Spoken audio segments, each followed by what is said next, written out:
C'est vraiment dans l'air du temps, ça. On va interdire l'objet, alors que le problème, c'est l'utilisateur de l'objet.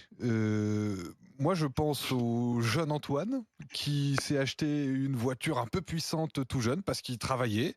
Je pense à plein de jeunes autour de moi qui travaillent, qui sont responsables et qui veulent se faire plaisir avec une jolie voiture, fruit de leur travail.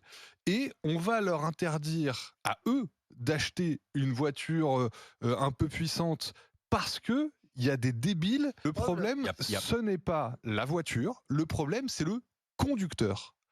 Eh bien, renforçons les peines pour ces conducteurs. Bien souvent, on retrouve des conducteurs multirécidivistes de conduite sans permis, de conduite sous l'emprise de stupéfiants, etc. Et les peines sont tellement faibles qu'ils peuvent recommencer.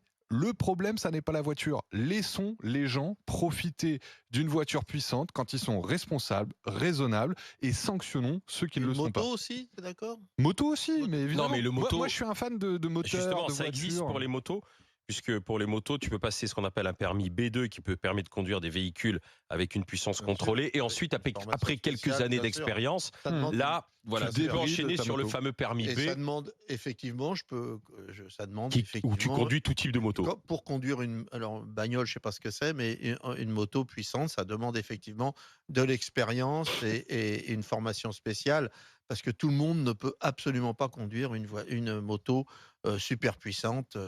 C'est vraiment, ça demande de l'expérience. Et moi, je ne sais pas. Qu'est-ce que tu en penses de la proposition de la sénatrice? Sur le plan, écoute, moi, quand j'étais jeune, j'avais une espèce de bagnole qui allait très vite. C'était une bagnole anglaise, Maurice, que j'avais acheté d'occasion. Et il y avait très peu de chevaux, mais ça tournait à une vitesse de dingue. Et du coup, tu allais à 180 à l'heure, alors que c'était un moteur de 2 chevaux. En fait, c'est pas tellement les chevaux qui font la... C'est le rapport poids-puissance. C'est le rapport poids-puissance. Et alors, en réalité, on imagine très bien que si une loi comme ça passe, les constructeurs, il va bien nous sortir une bagnole à un moment qui fait 4 chevaux, mais qui va à 180 à l'heure, parce que c'est pas un problème. Elle dure pas longtemps parce que tu tues le moteur en 3 ans, mais je suis sûr que ça va exister. Donc en réalité, j'y connais pas grand-chose, mais il me semble quand même que c'est ce que tu dis. C'est le rapport qui compte. Et donc aujourd'hui, on a des voitures extrêmement puissantes qui ont beaucoup de chevaux, mais qui vont pas automatiquement plus vite qu'une bagnole pas puissante, mais qui a un rapport. Donc je pense qu'il faut réfléchir autrement.